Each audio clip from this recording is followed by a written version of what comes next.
Ladies and gentlemen, thank you so much for taking your seats so promptly that you caught us by surprise and we had you in here early. It's wonderful to see so many of you here tonight. My name is Janet Ransley. I am from the Griffith Criminology Institute and the School of Criminology and Criminal Justice at Griffith University. And it's my very great pleasure to kick proceedings off tonight. Just a couple of brief housekeeping notes. We have closed these doors, so if you do need to leave the room before proceedings are finished, can you please use the back entry? And latecomers will also be coming in through the back entry. And just a reminder, don't rush off after we finish because we will have drinks and light refreshments on the balcony after the completion of the lecture and the question time. In just a couple of minutes, I'll be inviting the State Librarian of Queensland to the stage to welcome you to this great venue and to acknowledge the traditional custodians of the land on which we meet. Then Professor Paul Mazerol, Pro-Vice-Chancellor of the Arts, Education and Law Group at Griffith University, will speak briefly about the background to the Fitzgerald Lecture and Scholarship initiatives that he's been really championing through Griffith University for nearly 10 years now. He'll be followed by Mr. Fitzgerald and then, of course, our esteemed guest lecturer for the night. But before we get started, I'd like to thank you all for making the effort to come to this 5th Fitzgerald Lecture. I'd particularly like to acknowledge the Honourable Tony Fitzgerald QC and Mrs. Kate Fitzgerald. Thank you again for making the long trip here. We really appreciate your ongoing commitment to the initiatives that we've been pushing through Griffith University for the past 10 years or so. The Honourable Margaret McMurdo, from whom we'll hear shortly, and the Honourable Justice Philip McMurdo, the Honourable Chief Justice Catherine Holmes and many other members I know of the Queensland and federal judiciaries are also here tonight, and it's wonderful to see you all here. Griffith University Vice-Chancellor Ian O'Connor and many other Griffith University colleagues in the room tonight, thank you for coming. Ms Vicky McDonald, as I said, State Librarian of Queensland, along with members of the Library Board of Queensland and the Queensland Library Foundation Council. Thank you for coming. Commissioner Ian Stewart of the Queensland Police Service. I'm looking around because I'm actually blinded by the lights and I can't see anybody, so I know he's here somewhere. Thank you, Ian, for coming along tonight. Deputy Commissioner Peter Martin, who is also from the QPS, but soon, of course, to become the Queensland Corrective Services Commissioner in Queensland. Commissioner Bob Atkinson of the Royal Commission into Institutional Responses to Child Sex Abuse, and formerly, of course, Commissioner of the Queensland Police Service. Mr Alan McSporran, Chair of the Crime and Corruption Commission. Mr Phil Clark, Queensland Ombudsman. The Honourable Matt Foley, former Attorney General of Queensland and inaugural Chair of the Parliamentary Committee for Electoral and Administrative Review. And there are many other special guests, too numerous to name, from the legal profession, from the bureaucracy throughout Queensland and from academia. Thank you all for being here. I would like to acknowledge and thank the State Library for generously providing the venue for tonight's event, as it has done for the previous lectures in this series. It's been a wonderful partnership for us and one we hope to continue in the future. As I've said, this is the 5th of these biennial lectures, proudly hosted by the Griffith Criminology community to commemorate the watershed in Queensland history that was the Fitzgerald Inquiry. This year's lecture is special because it marks the 30th anniversary of the inquiry's establishment. It provides an opportune moment to reflect on the achievements of the past 30 years and to talk about what still needs to be done to fully implement the reform agenda.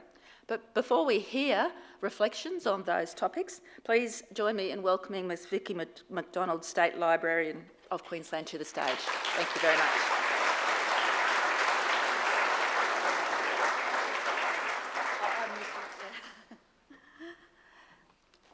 Good evening, ladies and gentlemen. As State Librarian and CEO, and on behalf of my colleagues, I'd like to welcome you to the State Library of Queensland for the 30th anniversary 2017 Tony Fitzgerald Lecture.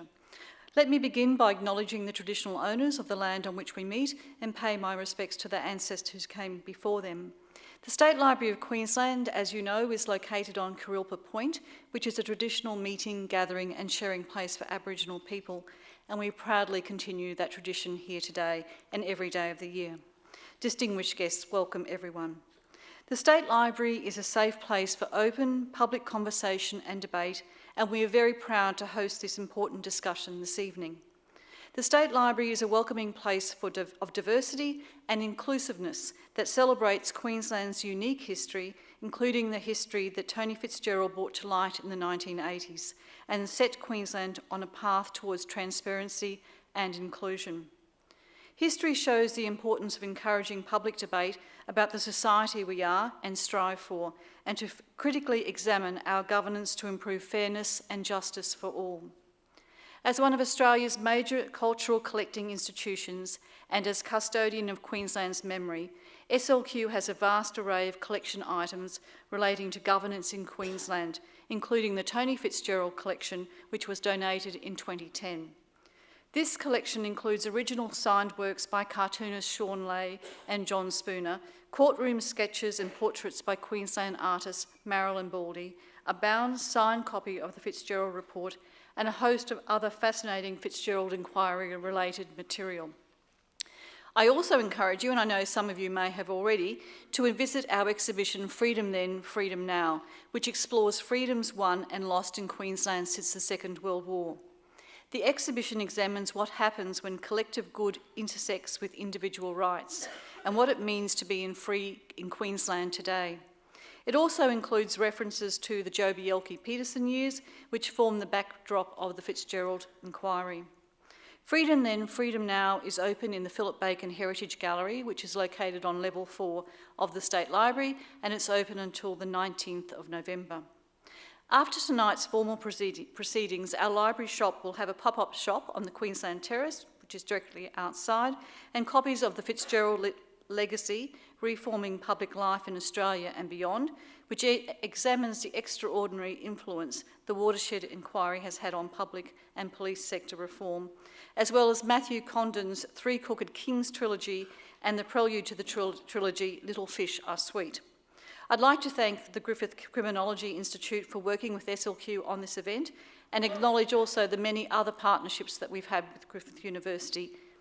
For those who cannot be here tonight, SLQ will be filming this evening's lecture to make the issues discussed accessible to all Queenslanders via our website. I hope that you enjoy this evening's lecture and find the important topic very insightful. I'd now like to welcome Professor Paul Mazerol, Pro Vice-Chancellor, Arts Education and Law, Griffith University, to take us through the proceedings. Thanks, Paul.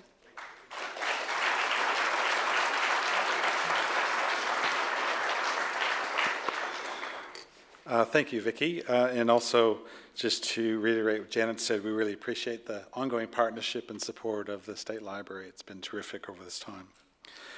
Colleagues, distinguished guests, welcome. I particularly want to acknowledge Tony Fitzgerald and Kate. Thank you for joining us and your ongoing support of this initiative. And of course, Margaret McMurdo AC, thank you for being our 5th Fitzgerald speaker. And of course, my Vice Chancellor, Ian O'Connor AC, thank you for joining us. And indeed, what a great collection of people here tonight. I too would like to concur with Vicky in acknowledging the traditional custodians of the land in which we gather this evening, the Turrbal people and the Yagara people, and pay my respects to elders past and present. We gather here tonight, colleagues, to honour and reflect upon the Fitzgerald Inquiry, its 30th anniversary, its achievements, its legacy, and the contributions of the inquiry to the further development of Queensland as a state. As many people in this room would be aware, that the inquiry and the report, with its many recommendations, represent an important turning point in Queensland's history and fundamentally reshaped its landscape in terms of governance, integrity, and policing, among many other areas. The influence of these reforms were not only felt locally, but indeed around the world. The integrity systems that emerged in Queensland have been modelled in many jurisdictions. The Fitzgerald Inquiry indeed was a watershed in Queensland and Australia's political history, exposing sweeping corruption and criminal activity within the police and the political systems. The Fitzgerald Inquiry examined uncomfortable questions and revealed some deeply confronting practices that were occurring within government. In addition to prompting significant justice and governance reforms, the inquiry and the report served as a catalyst and inspiration to many researchers and practitioners working in these fields, and indeed it continues to inspire improvements in governance and standards of ethical conduct. Griffith University's interest in the Fitzgerald Initiative is an exercise both in backward telescoping and forward telescoping. Indeed, we are mindful of the importance of remembering, honouring, and learning from the past, as the lessons of history are usually the most powerful ones. but we're also mindful of the importance of investing and committing toward future research and reform, given that our systems of integrity and governance are necessarily evolving ones. By looking backwards, we seek to honour the past, learn from it, ensure that we can shape a better future. Indeed, as a university, as a social justice university committed to the social dividend, and as a university named after Sir Samuel Griffith, we're highly aligned and committed to the values exemplified in the Fitzgerald Inquiry. Indeed, our institution and our institutional foundations and pillars strongly reflect Fitzgerald principles in the ethos of the Fitzgerald Inquiry. The School of Criminology and Criminal Justice, for instance, was founded from a recommendation from the inquiry. We've had many research centres committed to ethics and governance, as well as criminology, crime and justice, governance, public policy and accountability that strongly reflect that commitment. And as an institution, it's very pleasing to see and recognise the alignment we have with the Fitzgerald Inquiry and all that it represents. But our interest is also forward-looking. And by that I mean we are committed to education and research that helps improve society, and part of that improvement is reflected in good governance, accountability, commitment to integrity, and commitment to justice. So one way we can do that is through sponsoring and supporting a regular lecture series named in Tony's honour. And tonight is our 5th occasion to do so over the past 8 years, since 2009. Each of the lectures have been substantive, inspiring, and delivered by scholars or leaders of impressive substance and integrity, and this is no doubt represented in tonight's Fitzgerald Lecture speaker, Margaret McMurdo. Our commitment to the Fitzgerald Initiative also includes the opportunity to invest in the future, in terms of future generations of scholars, of researchers, of leaders, and shapers, and the Fitzgerald PhD Scholarship is a representation of that. Through a dedicated PhD scholarship, we can honour the legacy of the Fitzgerald Inquiry, as well as provide an investment towards future research into issues that are fundamental to Fitzgerald Inquiry reforms. In this way, we can contribute toward ensuring that the future governance and integrity-related research is maintained and expanded. We've had 2 scholars who are both nearing submission and completion of their PhDs, Marnie Manning and Peter Hoskins, who is here tonight, and we'll soon be announcing a 3rd scholarship in Tony's name. These scholars have important roles to play in undertaking research of the highest caliber on various topics that address issues consistent with the importance of integrity, good governance, and accountability as exemplified in the Fitzgerald Inquiry. So in essence, this commitment to forward telescoping is recognition of the importance of the inquiry, but also the ever-present importance for maintaining vigilance and investing in our future as a progressive state and a progressive democracy. Colleagues, it is now my great pleasure to introduce the Honourable Tony Fitzgerald AC QC, who will introduce our Fitzgerald Lecture. As many of you know, Tony achieved a distinguished legal career at the Bar and as a member of the Judiciary before being invited to chair the Commission of Inquiry into possible illegal activities and associated police misconduct, forever known as the Fitzgerald Inquiry, in 1987. While a member of the Bar, he established a reputation as one of the state's most capable counsels. He took silk at the then unprecedented age of 34 and was regarded throughout the profession as an advocate of awesome ability. He was the youngest appointee to the Federal Court of Australia in 1981. I think he was 38, and he was the Federal Court's first resident judge in Brisbane. He gained a reputation for acuity and precision of his legal reasoning. He returned to the Bar in 1984 and concentrated exclusively on appellant work until he was appointed to conduct the Fitzgerald Inquiry. Over the 2 years of its operation, the inquiry made a dramatic impact on the public life in Queensland and influenced the entire future institutional framework of the state, as well as becoming a model for other inquiries. He set a precedent for royal commissions in Australia generally, using methods such as indemnities for prosecution for key witnesses in return for giving evidence. The Fitzgerald Report contained more than 100 recommendations, which led to significant changes to our policing system, our system of governance, our political system, and importantly, provided a blueprint for governments in Australia and internationally. The recommendations covered the establishment of both the Electoral and Administrative Review Commission and the Criminal Justice Commission, and reform of the then Queensland Police Force.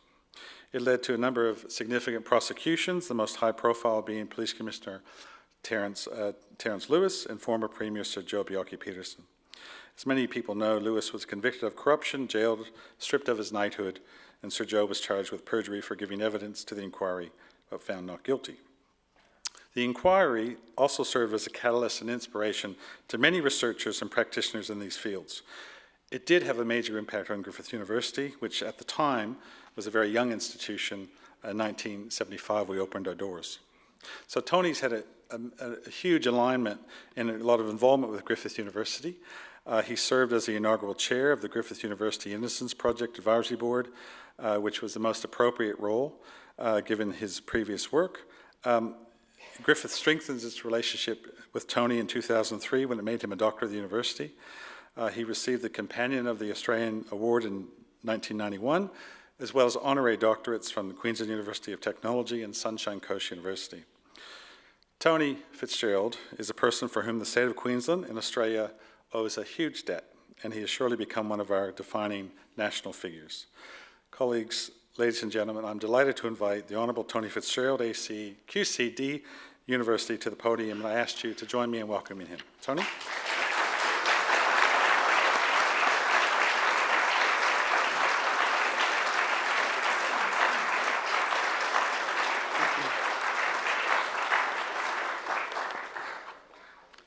Distinguished guests, fellow Queenslanders. When I was considering this brief introduction, it occurred to me that most Queenslanders have little or no idea of what the state was like even a generation ago. Some things haven't changed much. This isn't the time to discuss political integrity, except to note that now as then, reckless politicians are willing to disregard the rights of future generations and endanger the state's natural assets, even the Great Barrier Reef, in the interests of their supporters. On the other hand, society is very different today. Expo convinced us in 1988 that we were very modern and cosmopolitan, but men then still totally dominated public life and the professions, including, perhaps particularly, the legal profession. The judiciary and the senior bar, the inner circle from which Supreme Court judges were traditionally selected, formed an exclusive male club. There had never been a female judge or magistrate, and admission to the senior bar was controlled by the judges, especially the Chief Justice, who decided who could become a Queen's Counsel. Only one woman made it to that rank before 1990. The winds of change only began to blow when a new government was elected on the 2nd of December 1989, and a great Queenslander, the late Wayne Goss, became Premier. The state's first female magistrate, Ms. Grace Kruger, was appointed within months, and tonight's speaker, the Honourable Margaret McMurdo, became the state's first female judge when she was appointed to the District Court in the following year, the same year in which the Court of Appeal was established, consisting initially only of men. Master, as she was titled, Margaret White, was appointed a Supreme Court judge in 1992, the following year. In the same year, the Honourable Leneen Ford was appointed Queensland's first female governor. The winds of change were indeed blowing. More judicial female appointments, for female judicial appointments, gradually followed, but for historical reasons, there wasn't a large pool of women ready for appointment by the time Wayne Goss lost government in 1995. Until his election, there had been little incentive for women, especially women for children, to practice as barristers, and few had done so. Another change of government in 1998 saw the Honourable Matt Foley become Attorney General. Matt, a determined supporter of true equality in all areas, wasted no more time. He immediately appointed Her Honour Judge Margaret McMurdo to be the President of the Court of Appeal, the state's first female appellate judge and the second most senior judge in the state. Although he had not entirely obliterated the glass ceiling, inhibiting female judicial appointments, Matt had, at a single stroke, well and truly cracked it. Not everyone was delighted. Many male lawyers saw that their exclusive privileges and prestige were threatened, and the local establishment, including some of Margaret's new colleagues, was, as usual, affronted by progress to which it hadn't given, or even been asked for, its consent. In due course, Matt paid a political price for his courage, but he'd known and accepted that essential reform would come at a personal cost. Margaret duly proved the wisdom of her appointment, and in time the muttering subsided and progress was made for a period. However, a deeply regressive government was elected early in 2012. Between its election and its rejection less than 3 years later, that government, with support from a bombastic newspaper, relentlessly attacked the courts and the governance and anti-corruption reforms which Wayne Goss had introduced in the early 1990s.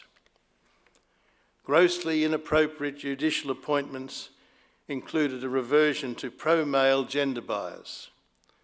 21 judges and magistrates appointed between 26 March 2012 and 9 November 2014 included only one woman, a magistrate. Criticism of that virtual exclusion of females, led by Margaret and Justice Rosalind Atkinson, saw a few more women judges appointed in the final couple of months of that single-term government, but the disproportion remained enormous. During that troubled period, Margaret, the most senior judge apart from a short-term Chief Justice, resolutely led the judiciary in its defence of the courts, and in doing so made powerful enemies, including the then government's media cheerleader. In due course, in the Queensland way, she was penalised for her strength and courage. When a new Chief Justice was appointed in 2015, Margaret had served 24 years as a judge, including 17 outstanding years as President of the Court of Appeal. Shamefully, a media-cowed government, which had been elected on a hypocritical promise to govern ethically, but was, as usual, primarily concerned with political expediency, passed her over without any public explanation. History will treat her much better.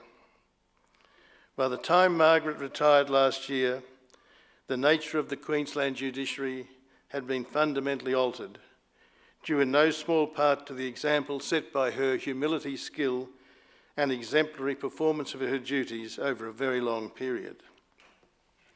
For the first time, the state now has a female Chief Justice, the Honourable Catherine Holmes, a very fine person and distinguished lawyer who, unlike some of her predecessors, did not scheme to obtain her office and has, since her appointment, successfully stabilised the state's court system. The Supreme Court now also includes 7 other female judges. Still less than 1/3 of the court, but an unimaginable improvement over the way it was when I was a judge. Moreover, there is now a judicial appointments protocol based on merit-related criteria recommended by the Australian Institute of Judicial Administration. It is impossible to be completely confident that other factors won't intrude in the future, because judicial appointments are made by governments, and thus effectively by politicians and their parties. However, I'm cautiously optimistic, buoyed up by the fact that so many reactionaries are busily rewriting their personal stories to present themselves as early, ardent supporters of female inclusion. It is a privilege to introduce tonight's speaker, Margaret McMurdo, wife, mother, jurist with a strong commitment to social justice and companion of the Order of Australia, Australia's highest civilian honour outside the remnants of the ludicrous Bunyip aristocracy. Margaret's extraordinary achievements exemplify and symbolise enormously important changes that occurred in the Queensland profession in the course of a single generation.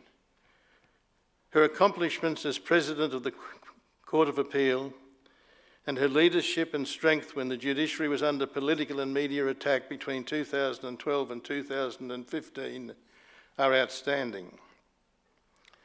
I sincerely hope that the Queensland way will not see her talents ignored in the future simply because of her independence and her impartiality.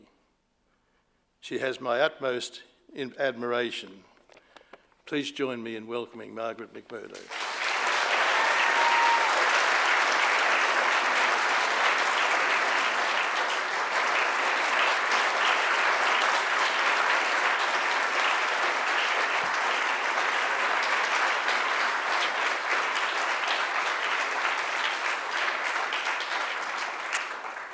Oh, distinguished guests, ladies and gentlemen, I'll just take off my halo now. I fear after an introduction like that, Tony, I can only disappoint. I'll do my best not to. For a mind-blowing 60,000 years or so before European settlement, less than 200 years ago, this region's first peoples prospered here in Kurilpa. They would certainly have held meetings to discuss best ways to govern their communities. I honour their elders past and present as we continue that ancient tradition. Tonight I feel doubly honoured. First, I'm privileged to have been invited by Griffith University to deliver the Fitzgerald Lecture. It helps fund a scholarship to support a PhD student to conduct a research project reflecting the ethos of the Fitzgerald Inquiry. It also informs Queenslanders who are too young to know the pre-Fitzgerald era of the corruption which can fester when the separation lines between arms of government are severed. This year marks 8 years since the lecture and scholarships were initiated and 30 years since the Fitzgerald Inquiry commenced, just as Brisbane prepared for its moment on the world stage with Expo 88. Second, I'm honoured by the presence this evening of both Tony Fitzgerald, QC AC, and his talented wife, Kate. Even if the Fitzgerald Inquiry were excluded from his CV, Tony Fitzgerald would be recognised for his outstanding contribution to Australian public life. But, rightly, it is for his leadership of the inquiry which bears his name that he is especially revered. In tonight's lecture, I will speak about the Fitzgerald Inquiry and its recommendations, review happenings in governance over the past 30 years, and provide a report on current governance in Queensland, Parliament, the Judiciary and the Executive, concentrating on the Queensland Police Service, QPS, and the Crime and Corruption Commission, CCC. I will conclude with a few words about the fourth estate, the media. As I have only 45 minutes or so, this will necessarily be a brief and incomplete overview. Many members of the Queensland Parliament, Executive, Judiciary, legal profession and media strongly suspected police corruption in the 60s, 70s and 80s, but successive public inquiries failed to expose it. Respected black letter lawyer Mr Justice Harry Gibbs, later Chief Justice of Australia, conducted one such failed inquiry in the 1960s. He became infamous as the only bloke in Brisbane who couldn't find a prostitute in the National Hotel.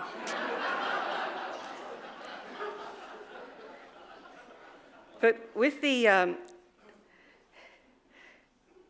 assistance of whistleblowers like Nigel Powell and journalists like the Courier Mail's Phil Dickey and ABC's Chris Masters, Tony Fitzgerald, his Deputy Commissioner Gary Crook QC and their team sliced the top off the rotten pineapple that was 1987 Queensland.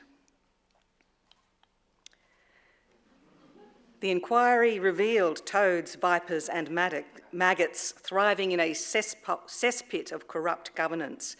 This Spooner cartoon says it all. Tony Fitzgerald and his inquiry team, the journalists who broke and reported the story, the whistleblowers and all their families were under enormous pressure. Their lives were in danger. We owe them a great debt.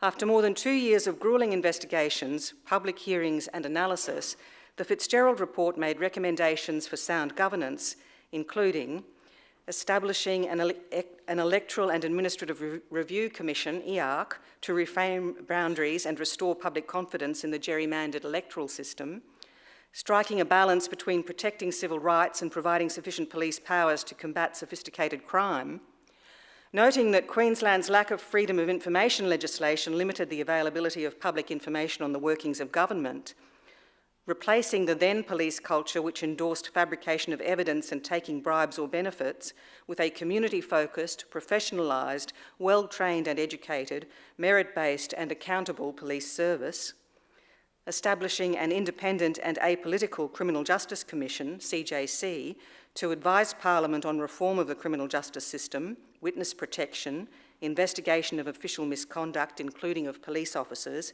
and overseeing criminal intelligence relating to major or organised crime, and bringing laws on public assembly into line with other states.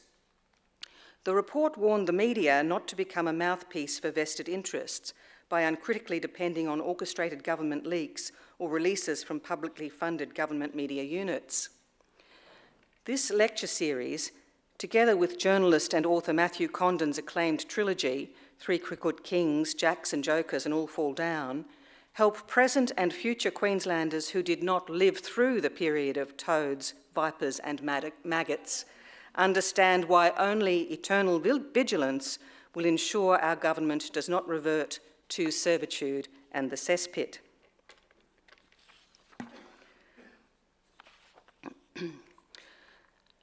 Not all Queensland governments over the past 30 years have been committed to the Fitzgerald reforms.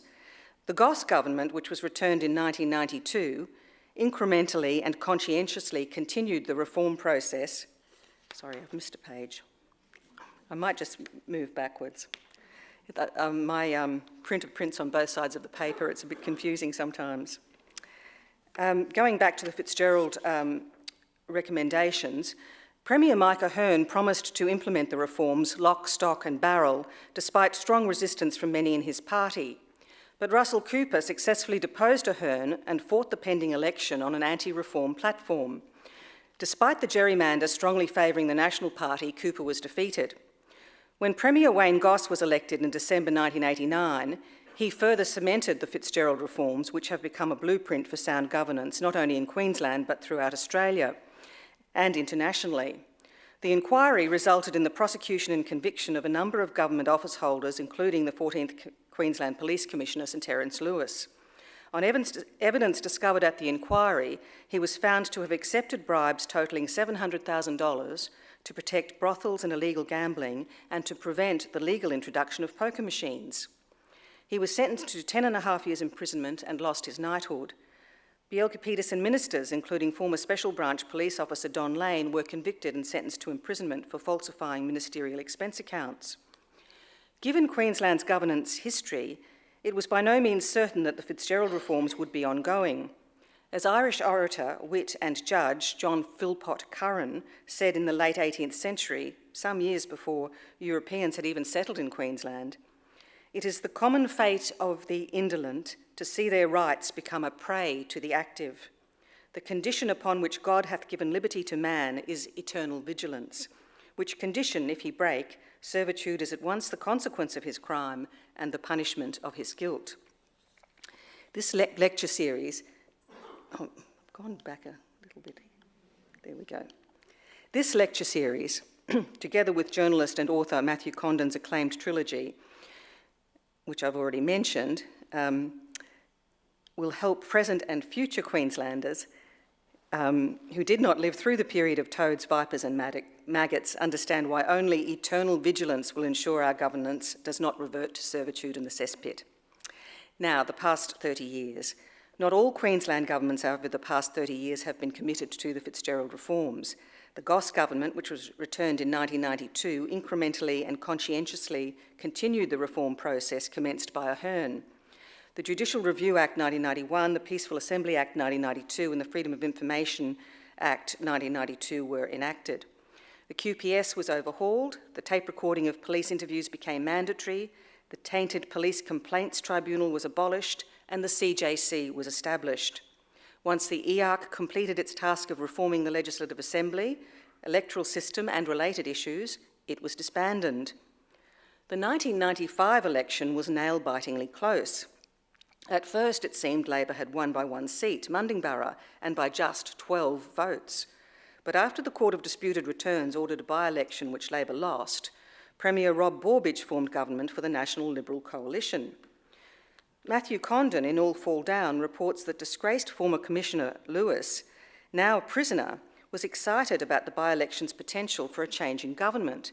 He spoke by phone from prison to Bjelke-Petersen, and Lewis recorded in his now notorious diaries, quote, "If change of government, Bjelke-Petersen wants to attack the putrid way that Fitzgerald handled the inquiry." Just over a week later, they spoke again, with Lewis recording that they discussed, quote, "Fitzgerald, Crook and their mongrel group, Gunn, a Horne, Dickey and other left-leaning journalists, need for loyalty," quote.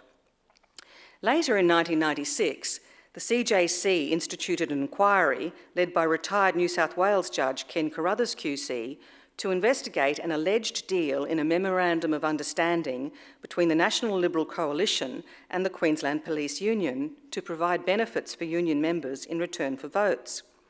Counsel assisting the inquiry, Mr Hampson QC, submitted there was enough evidence to support a charge under the Electoral Act against then Police Minister Cooper. But Peter Connolly QC, a retired Queensland Supreme Court judge and former Liberal member of State Parliament, advised Cooper that there was insufficient evidence to prosecute him. Cooper placed Connolly's opinion before the inquiry. A few days later, with the CJC Carruthers inquiry into the Cooper Police Union affair still continuing, the Borbidge government announced an inquiry into the CJC and appointed as commissioners Peter Connolly QC and another retired Queensland Supreme Court judge, Kevin Ryan QC. The commissioners decided to investigate Carruthers' conduct of his inquiry. Carruthers was affronted at this attack on his integrity and the independence of his inquiry and resigned in protest. His inquiry was completed by others who ultimately recommended that no action be taken against Cooper. Meanwhile, Carruthers and the CJC alleged bias and sought an injunction in the Queensland Supreme Court against Commissioners Connolly and Ryan in the conduct of their inquiry. The allegations of bias on the part of Connolly were based primarily on the fact that he had so recently acted as counsel for Cooper, Connolly's public statements including, quote, "Now that our side of politics is back in power, we can do a proper critique of the Fitzgerald experiment," quote, which showed his continuing favour for one side of politics, and Connolly's intemperate manner of conducting the inquiry. Justice Thomas granted the injunction, finding overwhelming evidence and a strong case of ostensible bias on Connolly's part. A fair-minded and informed member of the public, Justice Thomas found, could reasonably apprehend Connolly's lack of impartiality. Ryan, Justice Thomas considered, no longer had power to continue the inquiry alone, and in any case, a fair-minded and informed member of the public would have a reasonable apprehension about Ryan's impartiality, given his close association with Connolly in the conduct of the inquiry. The inquiry into the CJC was not renewed, but in late 1997, the Borbidge government introduced concerning legislative amendments, making the CJC subject to the supervision of a government-appointed Criminal Justice Commissioner, and setting up a new crime commission with barrister Tim Carmody as Crime Commissioner to take on the CJC's crime function and also investigate paedophilia. Both the Crime Commission and the CJC were responsible to a government minister instead of Parliament. In June 1998, Premier Peter Beattie, with the support of independent MP Peter Wellington, formed a minority government. Shortly before the February 2001 election, a CJC inquiry headed by retired Supreme Court Judge Tom Shepherdson QC found that Labor MPs and activists had breached the Electoral Act by falsely enrolling people in internal party pre-selection ballots. Beattie acted quickly, forcing those responsible, including Deputy Premier Jim Elder, to resign. Promising to restore integrity to the party, he won the election with 66 of the 89 seats, the biggest majority Queensland Labor had ever had. Later in 2001, the Beattie government established the Crime and Misconduct Commission, CMC, replacing both the Crime Commission and the CJC. Like the original CJC, it would fight both crime and public sector misconduct. Beattie retired from state politics in 2007 and was replaced by Anna Bligh, who in 2009 became the first female premier to be popularly elected. To Bligh's credit, she introduced groundbreaking right to information legislation drafted by governance expert Dr. David Solomon, which required the release of information to those requesting it unless contrary to the public interest. She also banned the unseemly practice, long followed by politicians of all political persuasions, of payment for access. But Labor was racked by a series of scandals, including the problematic health payroll, the Tahitian prince, asset sales without mandate, and the prosecution of former Minister Gordon Nuttall. It had been in office for almost 14 years, and the public was ravenous for change. In March 2012, Premier Campbell Newman swept into power with an overwhelming majority for the now merged Liberal National Party, leaving the decimated Labor opposition with a mere 7 seats. And Queensland had had no upper house since 1922.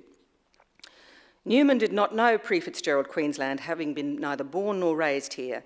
In a speech the day after his election, he praised Bielka Peterson as Queensland's greatest premier and expressed a desire to emulate him. An extraordinary period of Queensland governance followed. Senior judicial figures and leaders and members of the legal profession and academy warned against the excesses of the Newman government's legislation on law and order issues.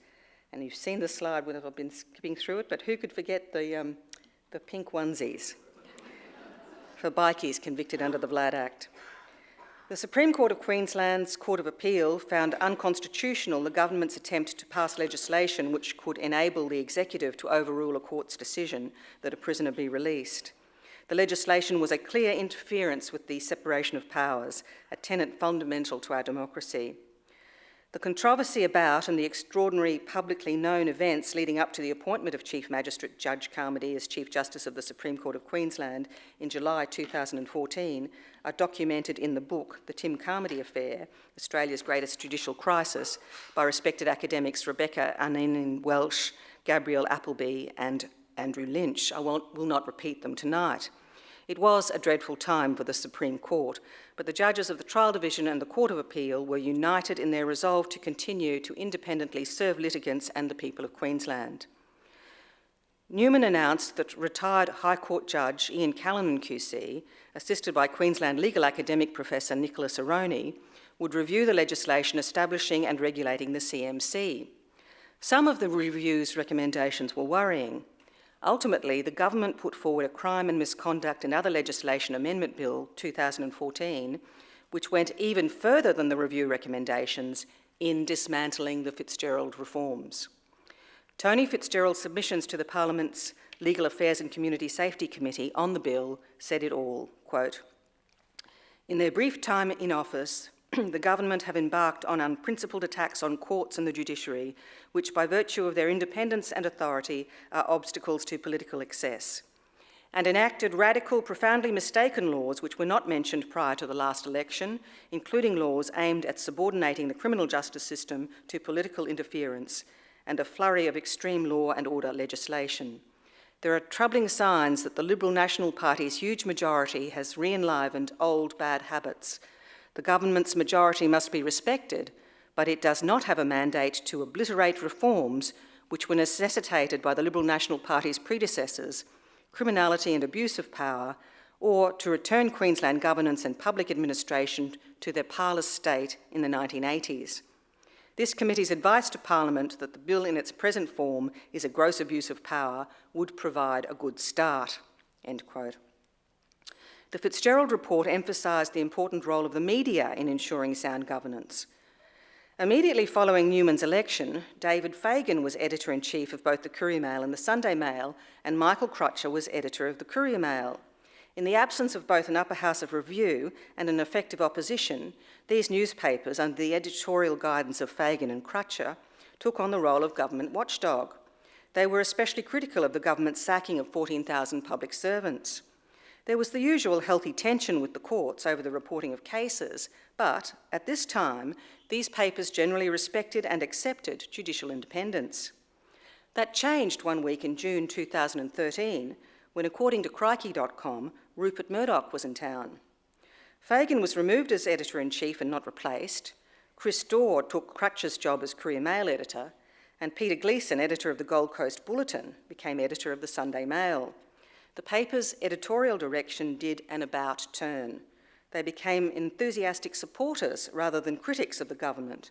For example, they seemed surprisingly positive about the controversial appointment of Chief Justice Carmody. There was concern that elements of the press were supporting the Newman government's orchestrated attack on the independence of the Supreme Court.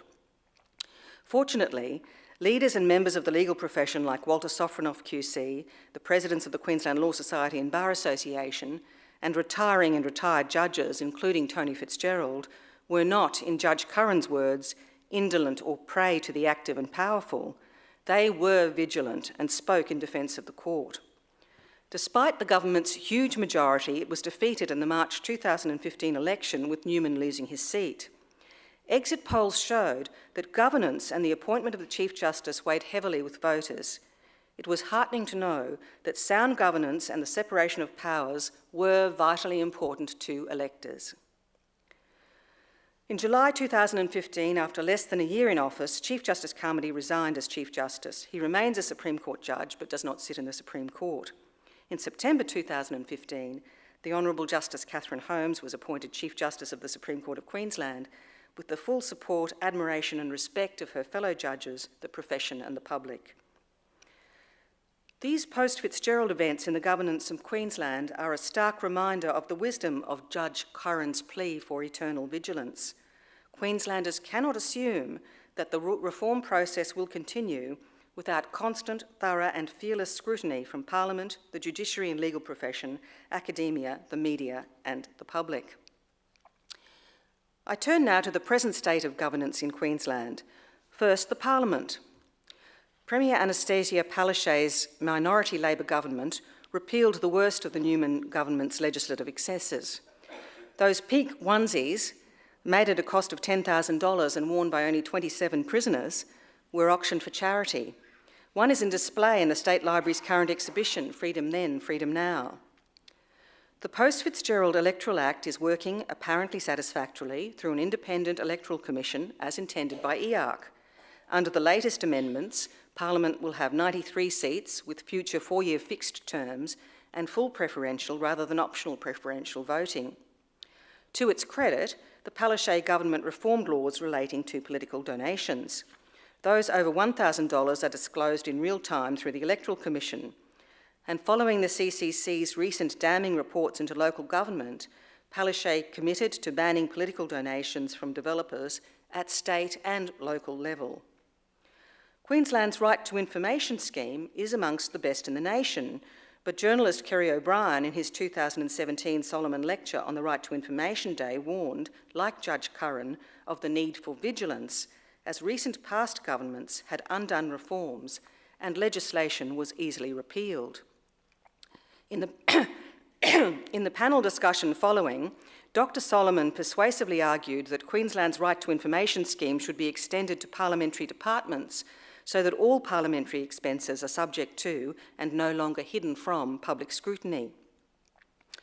We have a state election later this month and a federal election will be upon us in no time. Recent polls, studies and surveys show that electors' trust in their politicians is at an historic low. Perhaps like me, they've been watching Netflix's fictional House of Cards. More likely, they are concerned about real issues, such as the Palaszczuk government, despite its pledge before the last election to follow the Bligh government's positive initiative, continuing to allow cash for access.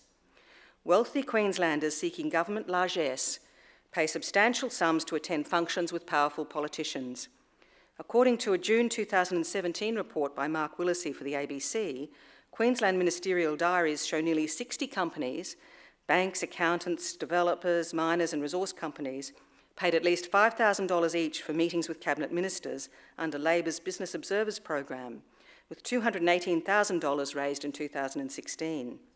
As disgraced former Minister Nuttall said at his trial for receiving secret commissions in office, nothing is for nothing. Tony Fitzgerald's Deputy Commissioner and former Queensland Integrity Commissioner Gary Crook QC has publicly lamented what he described as the moral bankruptcy of the major parties in Queensland, cash for access, law and order populism, and the cynical abuse of unrestrained executive power in the appointment of Chief Justice Carmody. The New South Wales Court of Criminal Appeal recently considered the obligation of members of Parliament to act in the public interest. It upheld a conviction for misconduct in public office of former member of the New South Wales Legislative Council, Eddie Obeid, approving Justice Rich's observations made almost 800 years ago. Members of Parliament are donees of certain powers and discretions entrusted to them on behalf of the community, and they must be free to exercise these powers and discretions in the interests of the public, unfettered by considerations of personal gain or profit. The Court also approved this statement of Justices Rich and Isaacs. The fundamental obligation of a member in relation to the Parliament is the duty to serve, and in serving, to act with fidelity and with a single-mindedness for the welfare of the community. If politicians, whatever their political persuasion, conscientiously fulfilled these obligations, their public trust would be restored. With the support of the Australia Institute, a group of prominent Australians, including David Harper, AMQC, Paul Stein, AMQC, George Williams AO, Nicholas Cowdery, AMQC, the Honourable Peter Wellington MP, and Gary Crook QC, have suggested politicians can regain this lost public trust and confidence by assuring voters they will follow the ethical principles of governance suggested by Tony Fitzgerald in 2015. The Fitzgerald principles are to act honourably and fairly and only in the public interest, treat all citizens equally, be truthful, not mislead or deceive, not withhold or obfuscate information to which voters are entitled, not spend money except for public benefit, and not use the position or information gained from it for personal benefit or for family, friends, a political party or a related entity. With the state election in a few weeks, wouldn't every candidate want to ensure voters of her or his commitment to these unimpeachable principles? And if not, wouldn't voters be right to ask why not and vote for a candidate who was? Next, the judiciary. Queensland Supreme Court, under the fine stewardship of Chief Justice Holmes, whose independence, diligence and legal ability is unquestionable, continues delivering timely, impartial justice to its litigants, as it did even in the darkest days of the Newman era. Our other courts and tribunals also continue to function efficiently. Queensland courts are repeatedly assessed by the Commonwealth Productivity Commission as delivering amongst the cheapest and most timely access to justice in the nation. This is particularly impressive given the challenges to affordable governance caused by Queensland's unique decentralisation. That is not to say we could not do better. As our population grows and law and order legislation and policing practices result in more charges before the courts, good governance requires the criminal justice system be adequately resourced. We need more judicial officers at all levels and adequate resourcing for the Director of Public Prosecutions and Legal Aid Queensland. I see three other areas for improvement. First, judicial appointments. Until recently, Queensland judicial officers were appointed by the Executive, the Governor and Council on the recommendation of the Attorney-General, with no transparent process. In response to public demands following the Carmody affair, Attorney-General Yvette Darth introduced a judicial appointments protocol. While such appointments remain, as in all Australian jurisdictions, the gift of the Executive, vacancies and the protocol adopted in filling them are now advertised on the court's website. In the interests of diversity, women, Indigenous people and those from culturally and linguistically diverse backgrounds are encouraged to apply. Eligible candidates must submit an expression of interest. There is now a Judicial Appointments Advisory Panel of at least 4, whose task is to select a short list of suitable candidates, between 4 and 8, with supporting reasons.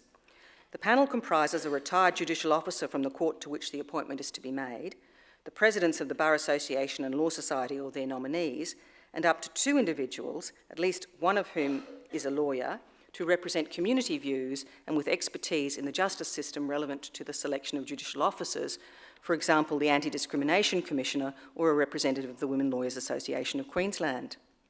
The Attorney-General consults with heads of jurisdiction and may put forward names to the panel. The uncontroversial merit-based criteria for appointment are those of the Australian Institute of Judicial Administration. So far, the process has worked satisfactorily, with the appointment of suitable judicial officers, including many women, to vacancies. Appointments have been relatively timely once the panels were engaged. The protocol is a promising start, but I suggest 4 improvements to further enhance community confidence in the legitimacy and independence of the process. First, at present, the membership of each ad hoc panel is not made public. This should be remedied. Second, the very limited lay involvement, if any, means there is a danger that the public will view the process as courts continually self-replicating their current membership, instead of embracing renewal and positive change. Distinguished commentators like Sir Gerard Brennan and Justice Ronald Sackville have recommended judicial appointments commissions with much more substantial lay membership.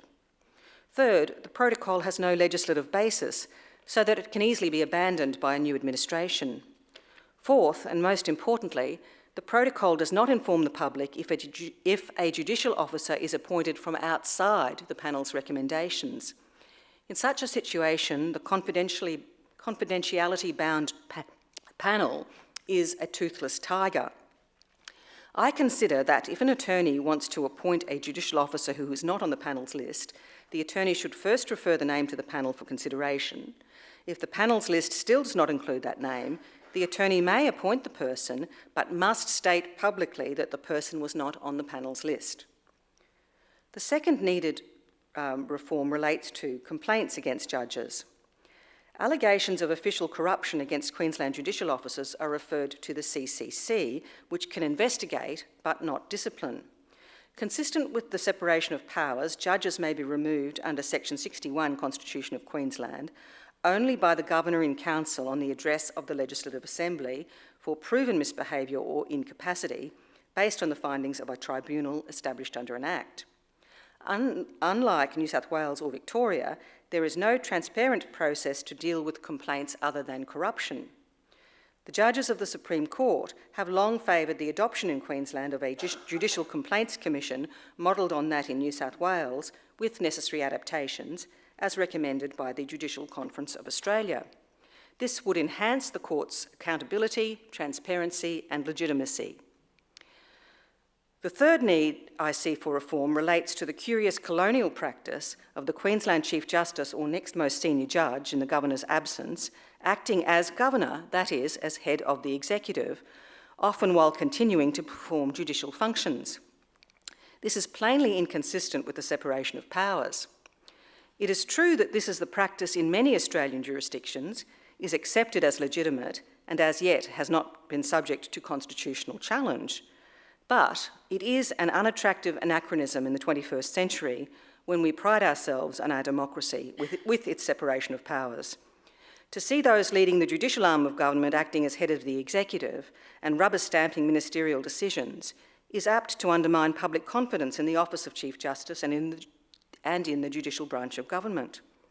The Chief Justice and other senior judges have extremely busy and demanding roles, and court resources are limited.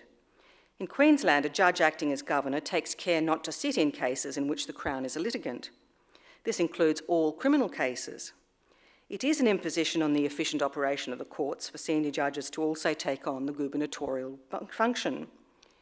The unedifying practice of judges acting as Governor can easily be avoided under Section 40 and Section 41 Constitution of Queensland, which allows for the appointment of a non-judicial Lieutenant Governor to fill the gubernatorial role when the Governor is absent or incapacitated. It should be utilised. Finally, I mention the worrying and increasing tendency of some politicians and elements of the media to disparage decisions of judges, particularly in controversial matters like sentences and bail, sometimes before cases are finalised. The phenomenon, justified as anti-elitism, has been named the campaign against the courts and has migrated from the USA to Australia. As Commonwealth politicians, Health Minister Greg Hunt, Human Services Minister Alan Tudge, and Assistant Minister to the Treasury Michael Sakar learnt recently in Victoria, the patience of the Australian judiciary has limits. Courts will use their contempt powers, not out of vindictiveness, but because a campaign against the courts is a campaign against democracy. There is no reason why Parliament, the Executive and the Judiciary cannot work together in providing sound governance whilst respecting each other's independent role.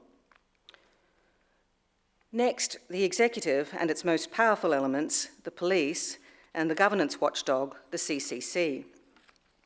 The QPS has adopted the Fitzgerald reforms in that fabrication of evidence and the taking of bribes or benefits is no longer endemic. It has made real progress towards becoming a well-trained and educated, merit-based professional service. But Judge Curran's warning is ever apposite. Former police officer in England and Queensland and Fitzgerald whistleblower Nigel Powell,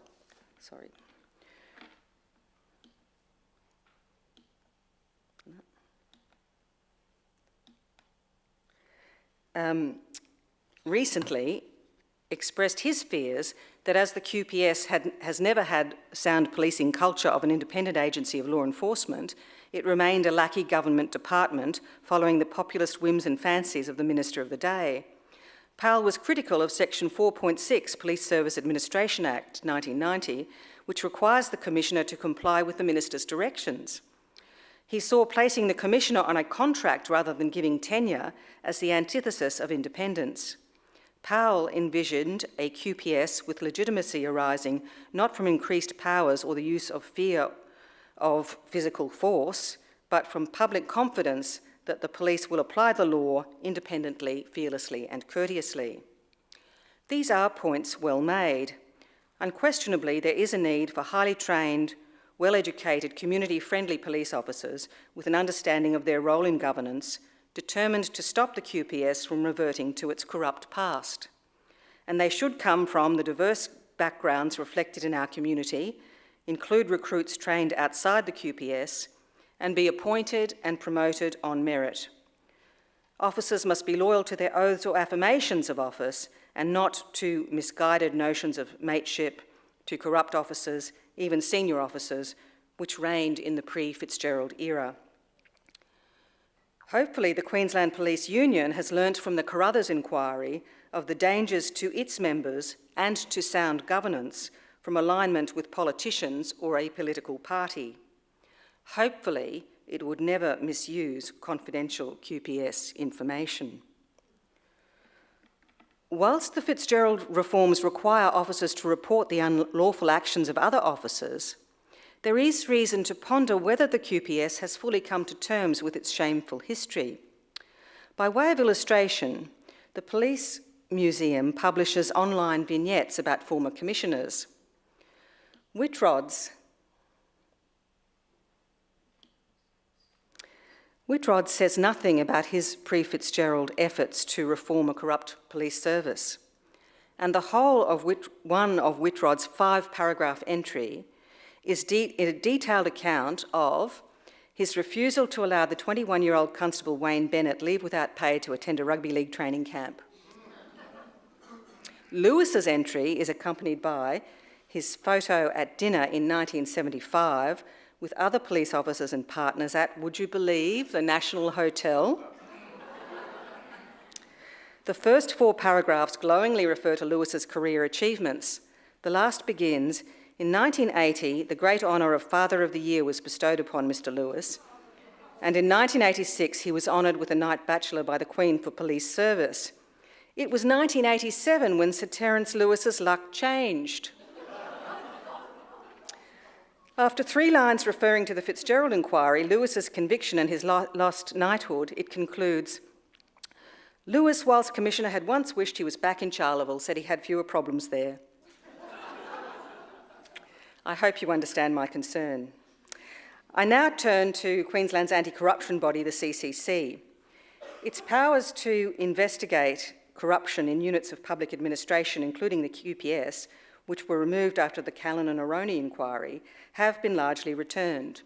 It is again overseen by an all-party PCC, to which it reports every 2 months. It is also subject to audits and inspections by the Parliamentary Crime and Corruption Commissioner on behalf of the PCCC. I have already mentioned its 2 recent and disturbing reports into local government corruption. The CCC seems to be meeting the Fitzgerald Report's hopes for the CJC. In my preparation for this lecture, I met with the CCC's chairperson, Mr. Alan McSporran QC. He regards an important He regards an important role of the CCC as educating the public, the police, Indigenous communities and public servants at state and local government level about the need for good governance and how to achieve it. He is confident there is no present embedded police corruption of the pre-Fitzgerald kind, but he and the criminal defence barristers to whom I have spoken confirmed that police misuse of information, power and physical force remain problematic. McSporran conceded that ideally it may be preferable for investigators assisting the CCC to be appointed from outside the QPS, avoiding the perception of police investigating themselves. This is the position in the Victorian Independent Broad-Based Anti-Corruption Commission, IBAC, but he emphasised the QPS was a convenient source of trained investigators who were not easy to find. Service in the CCC was considered a positive QPS career move. Officers returned to the QPS with an anti-corruption mindset, educating others and strengthening the QPS as a whole, and the CCC had the power to terminate an unsuitable police officer's contract without reason. He is generally content with the CCC's present powers as appropriately balancing civil liberties and the tools to combat corruption and organised crime as envisaged in the Fitzgerald report. He cautions, however, that it may be necessary to broaden the statutory definition of the corrupt conduct which the CCC investigates in light of the High Court's construction of that term in the Condon case. He rightfully emphasises the need for adequate funding. An integrity commission strangled for funds cannot function effectively. Like Judge Curran, McSporran prudently recommends eternal vigilance to maintain good governance in Queensland. I will conclude with a brief word about the media, which plays a vital role in exposing flaws in governance, as it did leading up to the Fitzgerald Inquiry.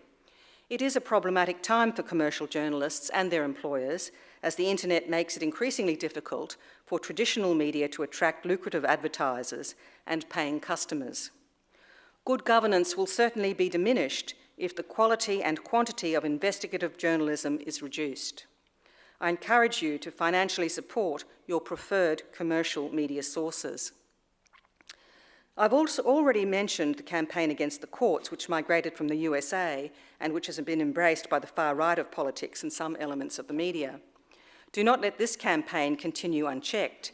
It is apt to diminish community respect for and the authority of the courts as they perform their vital democratic role in ensuring citizens have access to the rule of law, unswayed by populism, the rich and influential, or political or executive power. That campaign should be called out for what it is, a campaign against the people and democracy. And then there is the influence on the democratic process of the instancy of social media, the terrifying manipulation of online data, and fake news. These phenomena make it more important than ever for our community to have trusted and effective news sources and independent, competent and reliable journalists. With this in mind, the current attacks on our independent and respected ABC are especially worrying. I invite you to work to ensure the preservation of an independent, adequately resourced and functional ABC. And I urge all involved in the media, old and new, to accept the challenge highlighted in the 2017 Solomon Lecture to responsibly exercise their considerable power for the betterment of democratic governments.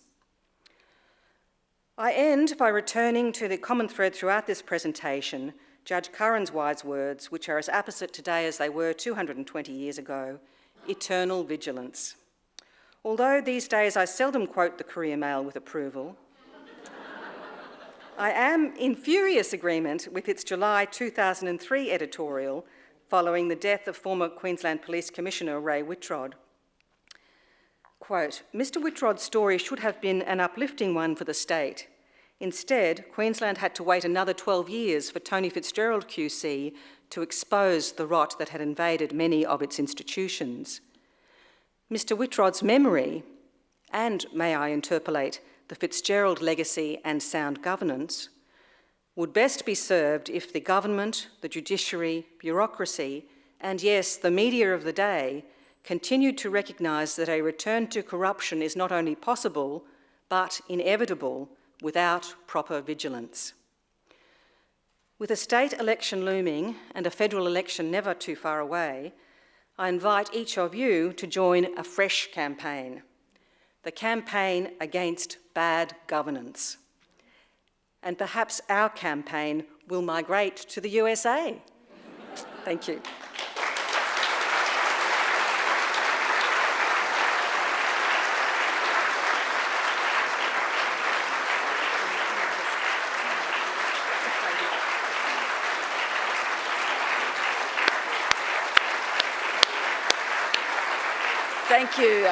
Thank you very much, Margaret, for that really comprehensive and insightful analysis of the last 30 years in 45 minutes, which I think is fantastic. Margaret has agreed to take a couple of questions, and we do have a few minutes for questions. So if you would like to raise your hand if you have a question, I'll have to step away from the light so that I can actually see you, and a microphone will come to you. If you could just perhaps identify who you are and keep your questions nice and short. Thank you for that very insightful presentation, Margaret. David Muir, a question for you, whether you would support the call that's been made by some judges around the country for a Commonwealth anti-corruption body. Oh, I'm actually on television doing just that in the 7:30 report last week. Yes, I'm part of that group, so I do strongly support it, yes. Thanks for that. Anyone else?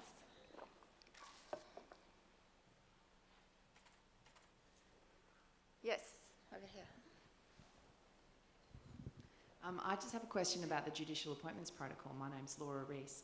What do you see as the benefit, or can you explain what you see the benefit of more community involvement or lay involvement in the selection of judges? Well, the advantages seem to be that it increases community confidence because there's a layperson involved, and it also it stops the perception that it's just judges reproducing themselves, appointing people in their own image. It gives an opportunity for more diversity, a little bit more left field thinking, and the idea then is that the community will have more confidence in the process, and the legitimacy of the judiciary would be improved. Any other questions? I think we're standing between the crowd and a drink, so please join me in again thanking Margaret.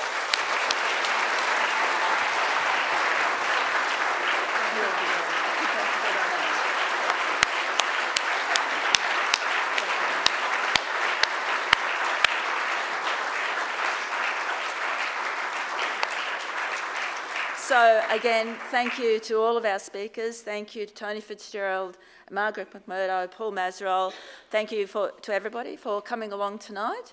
As Paul mentioned, we have our two Fitzgerald scholars in the audience, both of whom will eventually, and very soon I hope, submit their theses. We would love to announce that we will be shortly awarding or announcing another scholarship to continue the casting the spotlight of academic research on governance in Queensland. And thank you for coming along tonight to contribute to that process. Again, drinks are outside on the balcony. Please join us for some light refreshments before you leave. And please, again, thank you to our speakers.